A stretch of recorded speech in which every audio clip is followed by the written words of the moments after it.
Hey everyone, it's Norm Farrar, aka the Beard Guy, and welcome to another Lunch with Norm. So today we have a first. We're actually going to be broadcasting live on Facebook, LinkedIn, YouTube, a whole bunch of social media channels. So we're going to give it a shot. So if you're new to Lunch with Norm, sit back, kick back, enjoy. If you have any questions, just let me know. So today we have another first. My orange background, if you can see it, and another first. We have a husband and wife team, not on the same day, but we have Kathi Burns today and we have Rob Burns, her husband, on Thursday. So Kathy's going to be talking to us about organizing your life as an entrepreneur, and Rob's going to be talking to us about some really cool video marketing. So anyways, without further ado, let me introduce my friend, Kathi Burns. Hi, Kathi. How are you? I am doing fantastic. Thanks so much for having me on, Norm. This is going to be a fun lunch. It is. Do you have your lunch, by the way? I have my breakfast. Oh, okay, I have my coffee. So, Kathi, so you are a board certified organizer, and I know that I want to know a little bit more about you, but what's something that I heard about is that this whole thing came about because you're actually a captain, right? You're a what am I trying to say? Here we go again. You know what? I said this last week. As soon as you go live, it's like I can't talk. But you're a boat captain with a B. That's Yeah, correct, right? And you this all came ocean about because of operator, it. licensed captain. Oh, ocean operator license captain. See, I can't even operate a canoe. I can't even get a license for a canoe. They don't let me on the water. But but this started because you were always in these, small rooms and you had a duffel bag and you couldn't get organized. And so you decided that you had to get organized or you'd go mad. Is that correct? Well, exactly. Like when you set off to sea and you have a duffel bag, you better have everything in it that you need because there's no turning back. You can't just hit shore and get, or Amazon anything you want, when you're out to sea. So it came about that I would have to be super organized when I packed. And then most importantly, when I unpacked a board, I had to know where everything was because when a squall hits or when something happens, you need to grab your foul weather gear. You need to know exactly where everything is. So I got used to living very small and very organized.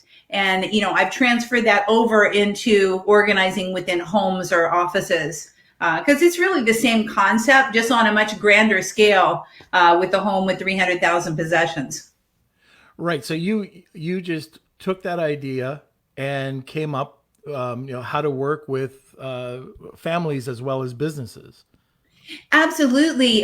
What I realized, the big aha moment, I remember exactly where I was. I was in the Gulf Stream. It was night. I was thinking about everything that I had left behind on shore and realizing that none of that stuff even had any significance to me. So when I would come back to shore and I would come back to my little apartment, I would start purging immediately because I would realize that none of it was even significant. So when it was good, I'd purge. And then what that happened is it made it much easier to pack to get ready to go again. Because I would go, 1, 2 months at a time out to sea. So, downsizing and simplifying is a magical thing. And when you're removed from your stuff, it's much easier to understand that it's not important. Really. So really, it's just taking that skill set to the entrepreneurs and to the homeowners, doing the same exact thing, helping them have clarity on what's important and what's not in their life. And, the average home has 300,000 possessions, which I said a little bit earlier. That's crazy. So is it stuff that we need, use, or love? I don't know. That's the discussion. Right. So how long did it take you? Well, first of all, you were doing this, you said, for a couple of years when you were on the ocean. When did you start the business?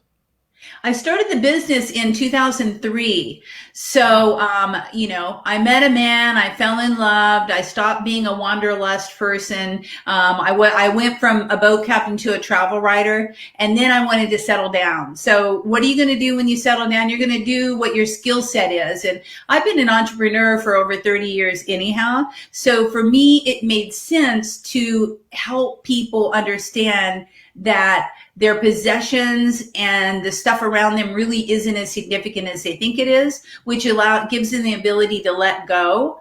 And when they let go of all the fluff in their life, so to speak, then they have more freedom and they're able to live their purpose. And that's the whole sneaky thing about organizers. It's not about the stuff. It's about the freedom that we can give people to do what they really want to do. And with entrepreneurs, it's so very important that they don't have the distractions laying around so that they can really focus on doing what they want to do, which is why they started their business.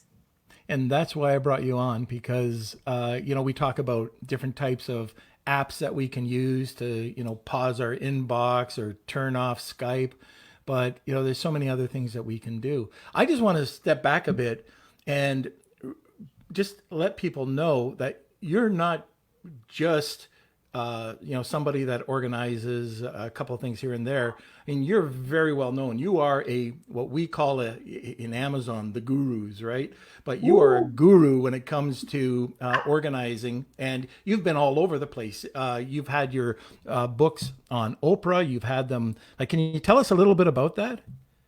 Well, basically, I've been a good alliance for a lot of magazines. Real Simple, Entrepreneur, Martha Stewart, Better Homes and Gardens loves me, Reader's Digest, because I can give them sound bites and I can give them information. When freelance writers contact me, it's very easy for me to give them a whole bunch of information that they can then translate into an article. Also, news segments are really fun for me because I've been blessed to be featured on Good Morning America really early on in my career as a successful woman-owned business. That was huge. And that just opened the floodgates for, all the local TV stations and other news segments, because I can walk in and give them their bullet points in their 5-minute segment, their lower thirds, and they're done. And again, everybody, no matter who they are, needs systems so that they can live their life better. Without systems, it's really hard. You're just caught up in the muck of your stuff, basically. So that's how that went. I've just been blessed to be part of media and to help freelance writers write their articles for these magazines. It's fun. Okay. I bet. And the other thing too, and we were talking about this the other day when we hopped on a call. And I really wasn't expecting to be talking about this today. And it hit me how important it is to get organized. But the other thing I was wondering, when we started talking, was it more gender specific? Was it more, females doing this? Were there males? I was just saying that my son Kelsey had just gone through and reorganized everything in the house, which was fantastic. Thank you, Kelsey. But, it does make things so much more easier to be able to go, oh, okay, I can go here for that. I can go over there for that. And anyways, I was just wondering if you thought that there's this persona around it where it's more for females than for men. And I know that I shouldn't say that, but is that a fact? Well, what happens, Norm, is that females have the propensity to look at the micro, to look at the small details, and men don't have as much look at the small details. They're looking at the end game. I think it comes down to the hunt and fight and flight. The guy went out and gathered and had linear focus on getting the beast. The woman handled all the details around the home and, she dealt with everything besides killing the beast. So I think just sociologically and the way that we've evolved, it's come to that. But, I have a lot of men clients that really want to create the system so that they can, again, focus, because, focus for men is so very important, whereas women are more micro, we're doing all around, we're more ADD probably because we have so many little details happening. So, but for the men, if they can eliminate the stuff that's distracting them from killing the beast and from making the sale and from getting their success, then they're more happy. So I think there are men and women that are both my clients. It just really depends on their end goal and if they're open and receptive to listening to ways to make their life better. That's all it comes down to. Women are more used to asking for help than men as well. Right. That's interesting. Let's get into this now and let's get some pointers what would you do first? How would you take a look at making a checklist? What would it be?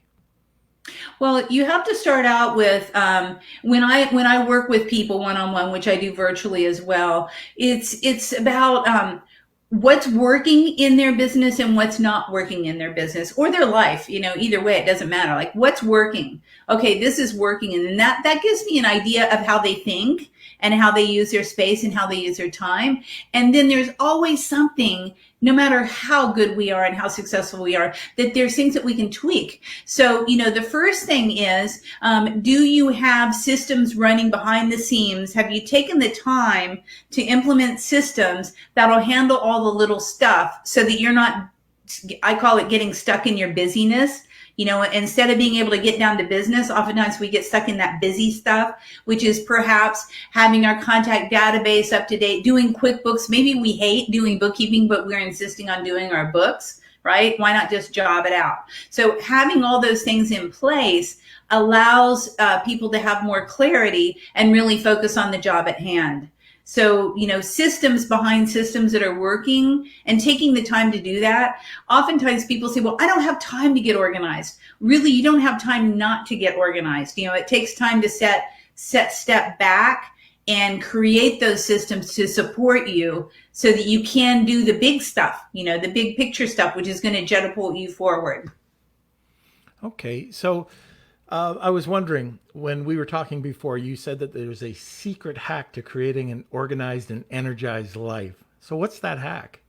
That hack is this. Set aside 1 4-hour block every single week for your big project, for your big goal. No one does this. So what happens is if you don't have that, it takes 4 hours. When I work with clients, typically one-on-one, it's always a minimum 4 hours, because what happens if you're really focused on a project, it takes about an hour and a half to get into it. You have 2 hours there that you're just cranking it out, and then you have to have closure to wind down.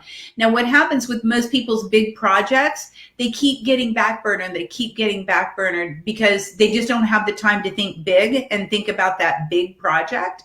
So with a 4-hour block, I always say same day, same time, same bat channel. Maybe it's Wednesday from noon to 4 is going to be your big project time, right? If you have that time set aside every week, think about it. That's 16 hours a month, sometimes 20 if we have 5 weeks, that you've worked on your big goal, your big end project. Because the big projects take a lot of time and a lot of resources and a lot of reflection and a lot of planning to implement. So if you have 16 hours a month where you're really working on that big thing, you'll get to it. You'll get to it very quickly. But without that, it's just kind of, I don't have time. I really wanted to do that project. I really wanted to launch or whatever. But you didn't have, you kind of, if you willy-nilly it and you do, I'll do 15 minutes here and an hour here and 2 hours there, it doesn't ever come to fruition as such. So that's the big hack. If you can't take anything away today, make sure you have 1 4-hour block every week for that big thing that you want to get accomplished. Just before this call, I was talking to somebody, and we had a Zoom call, and I kept hearing ding, ding, and this is about 5 minutes into it. And I asked him what it was. And he said, those are just my Skype messages. And I said, how do you get anything done? You've got 5 messages that came in while you're talking to me. I was watching you, and you're looking down, reading the Skype message while I'm talking to you. I mean, does that happen during the day? And he goes, yeah, it's crazy. And I think it's so important that you take your advice, blocking that 4 hours. But if you don't have the apps, sort of like freedom.io or just pausing your inbox in Gmail, it's impossible to do. And I know I was listening to Ben Cummings once, and he said that what he does is he goes over to Starbucks, and I don't know if that's possible right now, depending where you live, but he just went over there every Wednesday, and he just got his work done. But I mean, your advice is great, but a lot of entrepreneurs, they just have 1,000 different types of interruptions coming in. And I think that's what they have to control. Do you have any advice around that? Absolutely. I mean, turn off your notifications. See, what happens is this. Number one, never check your inbox first thing in the morning. That's a Tim Ferriss thing, and that's huge because I don't know if you have thought about this before, but your inbox is nothing but a reactionary type of thing. So anybody that's emailing you wants you to do something. Okay, so you have to react and do things, right? It's not like a proactive type of process where you're taking control. So you're reacting to requests or whatever. Click here, call me, write this, do it, right? So not checking your inbox first thing in the morning. What you want to do instead is you want to plan your day before it plans you. So you want to actually sit down in the morning, drink your coffee, make your list, figure out what you want to accomplish that day, know your big goal that you're going to check off the list, and then only then should you go into your inbox. And communication is crazy right now. I mean, we have Skype, right? We have Facebook Messenger, we have the inbox, we have the phone, we have the text. I mean, it's just too much. So you've got to really control the things that are coming into our life. And, everybody's saying, oh, we're all ADHD and we're all the ADD right now. I think we are. And it's because of technology. There's no possible way that we can keep up with the technology and get down to business. I mean, you kind of have to have a premeditated time. What I tell people when I work in corporate environments is, don't check your inbox first thing in the morning. If it's insisting that you have to go to work early, check it, and then get to work on time, right? But have a controlled amount of time that you're going to be in your inbox. Maybe it's from 11:30 to noon. Maybe then it's at the end of the day. Having a tagline in your inbox in your email is also really a good little secret hack. So this is your tagline. In order to serve my clients better, I'm checking my inbox twice a day. If this is urgent, call me or message me or whatever your favorite form of distraction is. But I will return your call and get back with you within 24 hours. So it makes you more professional. In order to serve my clients better, I'm not in my inbox. I'm not living here, but I will get back with you. But if it is urgent, reach out to me via this other way. And right. that has racketed up productivity within some of the companies that I've worked with. And so it's a magic little email signature, right? Yeah, it is. And the other thing that I've used to try to funnel, because you have 10 different communication channels and it's really hard to go back and forth and it's a time waster. So I did some research and I don't know if you've heard of this, but I found this app and I have nothing to do. I don't sell anything on these talks. This is just what I use. Franz, I think it's Franz, and it channels all of your communication into one channel and it just tells you what it's coming from. And then you can see it all come in, you can pause it, and it just makes life so easier. Have you seen anything like that? I do not know Franz, but I'm going to definitely check it out because, not have like my husband, he's a Skyper. If I don't have Skype on, he's all upset with me. It's like, and Facebook Messenger drives me insane. So having it all come into one place, I think would be really, really great. I have all my emails coming into one inbox and that helps me dramatically. But as far as all the other methods of communication, thanks, Norm. I'm going to check that out. That's No a good little tip. problem. Yeah, and one of the things when we're onboarding clients, I think it's really important, and I think the entrepreneur has to do it, is manage their expectations just like they would a client. Like you said, time block that 4 hours. One of the hardest things I think I found a lot of entrepreneurs having problems to do is taking care of their B and C tasks. And one of the things I do, I try to take a block of time. Kelsey knows this. I block everything. If I'm gonna, go for a walk, I block it out. I do this the night before, and things come up, and things change. But one of the things I love doing is blocking about half hour to an hour, and it could be broken up into two different areas. But for my C tasks, and I can get 10, 20 C tasks done just like that. And it clears the list. And that's a huge problem for entrepreneurs is that list keeps getting bigger and if you're even, I know people that just, don't even have a list. They go from their head, which I don't know how they do it, but I work Yeah. from a list.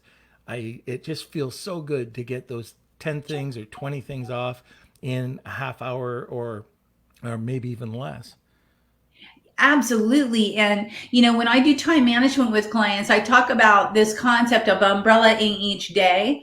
So when I go through a time management process, it's like, okay, Monday's going to be possibly your planning day. Let's take Tuesday as an appointment day or a call day. And by the way, well, it used to be when we were out. By the way, when you're out, that's also when you can drop by and do networking and sell networking events and that thing. Maybe Wednesday is the big project day. That's the day where you're really going to tackle things. So having an overarching idea of each day and what type of day it is helps people a lot keep to the routines. Your idea of blocking everything is exactly that. And I take it a bit further and say, okay, this is going to be the networking day. This is going to be the productivity day. This is going to be the project day. This is going to be maybe the admin day. And having it that way, again, everybody thinks differently. So for some people that works really well because they know, okay, Wednesday is the day that I'm going to really tackle the big stuff. I'm going to have the wrap day on Friday and make sure everything's planned for the next week.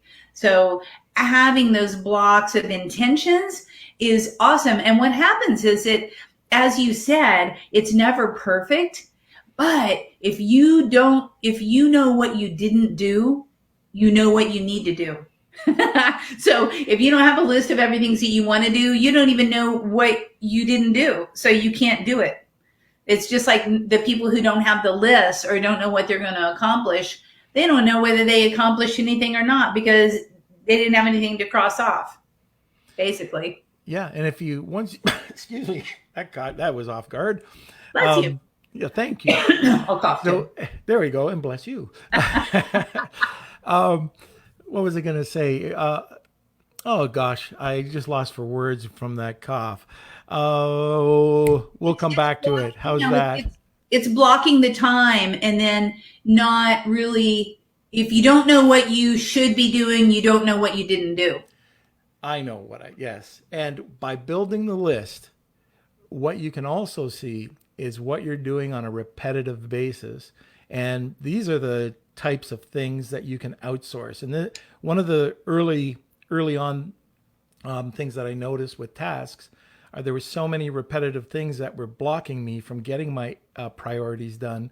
And I could take those lists of C tasks for the most part, send them over to a VA, have them do it. And even one of the things that I don't know about you, Kathi, but one of the things that I've done over the last year, maybe two, is I have a VA check my inbox.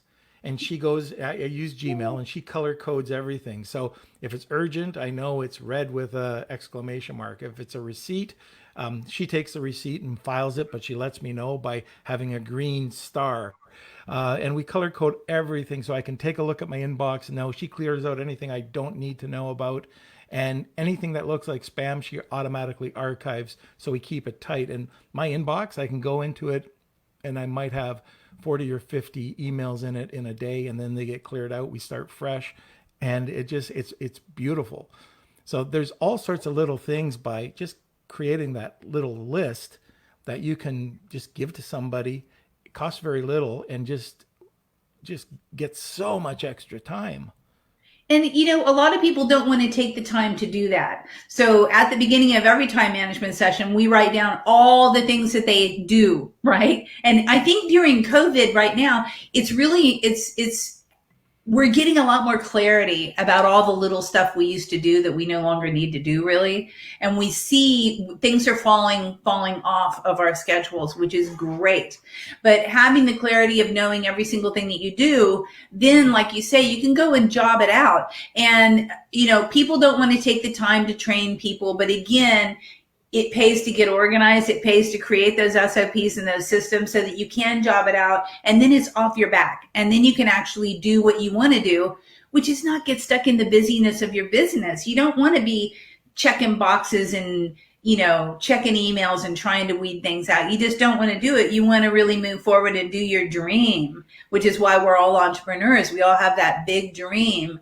and it's not the busy stuff and we all get saturated by the busy stuff if you don't make the list, like you say, and figure out how to delegate the little bitsy stuff. I mean, I Right. have so many entrepreneurs who are still doing QuickBooks and they absolutely hate it. It's like, why is that not jobbed out? Why are you still doing accounting when you hate it? And so the idea is anything on your list that you hate, definitely job that puppy out. Anything that's on your list that only you can do, then that's stuff that's at your pay grade, right? So I always say, don't do stuff below your pay grade. There's no reason to do that. Just like, having someone go into your inbox and prioritize it for you is so smart. I mean, that's brilliant. That's why you get so much done, Norm, is I didn't realize you had so many systems in place there. Yeah, it is. You know what? The book I read way back was the E-Myth by Peter Gerber, and he basically was talking about the sales cycle of an entrepreneur, and something that you brought up a little bit earlier is, getting that entrepreneur to have a change in their mindset. So many people want to keep things close to their chest, and they don't think they have time, but by not taking the time, all they're doing is suffocating and they'll never grow. And anytime they try to bring on somebody to train, they don't train them properly. I mean, that's a whole other thing about, how to train somebody, how to train somebody to work with you. But the, the challenge I find for the majority of entrepreneurs is, how do you put the flame under their butt to make change? Well, it's funny you say Michael Gerber because I actually worked with his office. He lives here in San Diego. I actually organized his file system with an assistant. So he walks his talk and, he implements systems like as well, as what he says. But anyhow, how do you light a fire? You have to think about the pain point. It's like, how long has it been since you've really done what you wanted to do and what you started your company for? Have you done that? Or have you just been stuck in your minutia and unable to move forward? Are you not accelerating your business? So you just have to think about what's important and what's not. What's important is growing and scaling and having success and doing what you love to do, which is why you started your business. And what's not important is all the little nitty picky things that you shouldn't be doing anyhow. So I think, Norm, it goes back to, again, the creating the list is clarity. That's always the beginning of every time management session is, what do you do every single day? Hey, let's just list it. And people hate that too. It's like, I don't want to list it. That's like so tedious to list everything that I do every day. That's the only way that you are going to get clarity to know what you should be doing and what you shouldn't be doing, and having a way to job it out. Because I do a lot of job descriptions for assistants and VAs for clients, but you can't do a job description until you know what you need them to do. And you don't Right. know what you need them to do until you know what you shouldn't be doing. And then once that happens, it's kind of magic. Like once you have it in writing of everything that you need someone to do, that person manifests. I mean, it's part of what really gives me jazz about organizing and energized and helping people create systems is, if you have clarity on what you want, it shows up. Absolutely, it shows up. I mean, I help people get the guy, they get the home, they get the job promotion, they start their new company. Once they have the clarity and they can visualize it, and the clarity comes from removing all the fluff around what you think you should be doing or where you're getting stuff. If you remove all that, I call it muck. If you remove the muck from your life and from your business, then you have clarity and then you reach your goals. I mean, it's kind of a magical mystery, but it works every It's time. so I mean, I could true. go on and on with stories about clients that have actually gotten what they wanted to get out of getting organized. Right. So can't agree more. Once you just organize, just my office, I have a home office. And if things start to pile up, my whole mindset is it's so much better, so much clearer. I just have a better feel for the day going in with. My mother used to say, if you were depressed, make your bed. And Not that I go into the office depressed, but if I clean up my office, let's say I set a day, things start to pile up. I do it on Saturday, Saturday morning for a few minutes. It just feels that much better to just jump into the day. Everything looks good. I know where everything is, and I think by removing the muck, I mean, it really does help that. Well, a pile is a call to action. So a pile is a traffic jam somewhere in either your space or your psyche. So a pile represents one of three things: indecision, procrastination, or avoidance. All of those things are going to be distractibles whenever you're trying to focus on your job. Organizers, we're always saying keep things vertical. That's why, because a pile is an unfinished something or other that's going to be weighing in the back of your mind. And you're right. If you have a pile or a couple piles sitting around your space when you're trying to work, it is a distraction. It's not going to allow you to laser focus on your task at hand. So yeah, avoiding piles at all costs is number one. Never have a pile anywhere in your life, because it is just something that's not done. It's a call to action.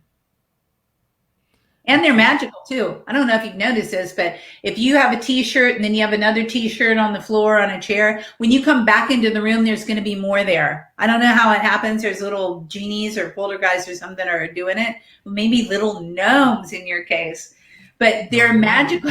They're magical. You'll come back in and there'll be more stuff piled there. It's just bizarre, but it's true. There is an exception to the rule, Kathy. That's socks. I don't know how, but you always get one less. Hey, well, I have a solution for that. Have you heard of the missing sock bag?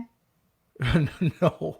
Okay. So when you find the lonely soldiers and you're like, don't put them in your drawer, throw them in a bag. I use like a pillowcase, and you keep it in your laundry room. So when you find all those lonely soldiers, just throw them in the bag. And what's cool about that is they reunite while you're not watching. And when you go back and empty the bag, like once a month or once every other month, they're all there in their little glorious pairs. There we go. They found themselves. All right. We're kind of winding down. I'd like to get a couple of to-dos, to-don'ts. Do you have a list of things to do, a list of things not to do? Well, what you want to do, first off, to do is plan. Pre-plan, plan. Know what you're going to do the week before it starts, the following week. Know what you're going to do the day before it starts. Okay. So that's something that you have to know what you're going to do. Otherwise, at the end of the day, you don't even know what you did. I mean, how many times I've had it, we all have it. It's like, wow, what did I get accomplished today? I don't know, because the day just kind of took ourselves over. So that's a big to-do, is to know what you want to do in advance of doing it. What you should not do is don't get stuck in minutia. You should always avoid repetitive tasks, as you said. Job them out. Don't get stuck in the busyness of your business. If there's stuff, you want to really focus on what you need to get done, not all the small stuff, the distractions. What you should do is absolutely have that 4-hour block of time every week to get things accomplished that you want to get done. The big thing, right? That's going to catapult you forward for success. You want to have that 4-hour block. What you don't want to do is you don't want to spend all day trying to catch up. You don't want to also check your emails first thing in the morning, or don't have your inbox turned on all day. I mean, I have clients that say, I have to keep my inbox on because, someone might want something. It's like, yeah, so no, don't do that. Go into your inbox in premeditated blocks of time. It's like Skype. What is it called? Skype your inbox, whatever that tactical thing is for fighting, Be strategic about your inbox, basically. Is it Skype? Is that what it is? For your inbox? Yeah, we're not Skype. I think, Skype, because now it's another thing, but, basically strategically go into your inbox. Don't just keep it on all day long, and don't keep, other notifications and bells and whistles ringing. Turn off. My phone is silenced. My messengers is silenced when I'm actually doing tasks. I have one of my CEOs, when we work from home, this is the thing too, is avoid distractions. So one of my clients, he has different hats that he wears. You would love this. He has different hats that he wears based on what type of job he's doing for his. So he has like a fire hat where he's putting out some other people's fire. He has a big project construction hat whenever he's in deep thought and construction. And this allows his family to know what he's doing and whether he can be disturbed at the time. If you have people walking by your desk, turn your desk away or shut the door. Raise a flag. You can have a little flag. You just have fun with it, but show your family somehow that you're not to be disturbed. And it takes 4 to 6 weeks to change a habit. So it's going to take 4 to 6 weeks if you keep telling them over and over, do not disturb me during when the flag's raised or when the hat's on or whatever, because I'm in deep thought. So, eliminate the distractions around your workspace and set up your workspace for success. You want to have all your tools within arm's reach. It's that $1 million real estate idea, right? So the average U.S. person, the executive that gets up in a corporate environment to try to get a ream of paper or whatever, they're gone 8 minutes. How long do you think entrepreneur's gone? Yeah. 18 minutes. 18? They're gone 18 minutes because they have Fido out there. They have the fridge. They have possibly the wife or the kid that's just before they can come back to their desk and get back to work. Wow. So keep everything within arm's reach in your work environment and make sure that your work environment is safe from distractions. So I think that's number one for remote workers. And, I talk about this in the free gift that we're going to give out, the 6 steps to organize your amazing home office, is like eliminate the distractions and take control of your environment. It's a very important thing for people working from home, remote working. Well, you just gave me an idea about the client that you have with the hats. I'm going to put a ribbon in my beard. There we go. If the kids look at me or if my wife looks at me, if I have a red ribbon, a yellow ribbon, they'll know. They know not to come in and talk to you. There. You've got it. Everybody has their own thing, but you definitely need one because otherwise, and hey, let's not base on the families, but they don't really know. They think you're just working and they think it's not a big deal and they don't know your brain's 50 light years away. So yeah, I think I love that. Oh, I got to see a picture of that. All right. I'll send you a picture. Yay. I think we're not to disturb you. Yes, exactly. So I think we're coming to the end, unless you have anything else you'd like to add. And I know we'll talk about the giveaway in a second. Not really. It's just like full speed ahead with thought. You can really accelerate your business if you stop and pause and see what you shouldn't be doing and figure out a way to job it out effectively. That's really the kicker right there. Job out the small stuff and make sure to give yourself room to breathe to create the new stuff, which is that 4-hour block every week. That's huge. You'll be amazed. And I want to hear back from someone who really did that big thing that they've been trying to do for 2 years. You'll knock it off probably in a month, 16 hours of time. It'll be done. Well, I will let you know if I hear back from anybody. So I think that comes to the end of the show. I really want to, or the call, I really want to appreciate, like we just talked about this the other day and I said, this is perfect. Can you come on? And you jumped on right away. Kathi, I know that you have something special for anybody that's listening. It's a free giveaway. Why don't you tell everybody a little bit about that? So it's 6 steps to organize your amazing home office. Everyone can use a little bit of tweak to make your home office more effective and more efficient. So if you go to kathyburns.com, that's Kathi Burns.com, you could download your free gift right there and it'll give you 6 steps to really get clarity on what you can do to move your business forward and to create more success in your life. So it's a freebie. It's a little report. Have at it. I'd love for you all to have it. Again, it's kathyburns.com, KATHIBURNS.com. Just go there and you can download it right away. And tell us a little bit about your new book. So I have How to Master Your Muck. and it's being revised with a new edition specifically for entrepreneur, work at home, remote workers. This edition covered everything that you need to know to organize a business, be it corporate or whatever. The new one's going to be much more about remote workers, setting up your space for success. So it'll be Master Your Muck 2.0. Perfect. So if anybody's trying to reach you, trying to get organized, where can they contact you? They can contact me at Kathi, again, Kathi, at organizedandenergized.com. So organizedandenergized.com is the website. You can find a whole bunch of stuff and a bunch of articles and blogs and help tips and products. I have a home office organizing course. I also have home organizing made simple course. So where you can organize your home from the front door to the back door. There's all sorts of resources there for you. And again, just grab your free report though to start out with. And then you can check me out. You'll get links to check out the brand new website, which is Organized and Energized. Fantastic. So thank you for coming on. And I can't wait to download my copy.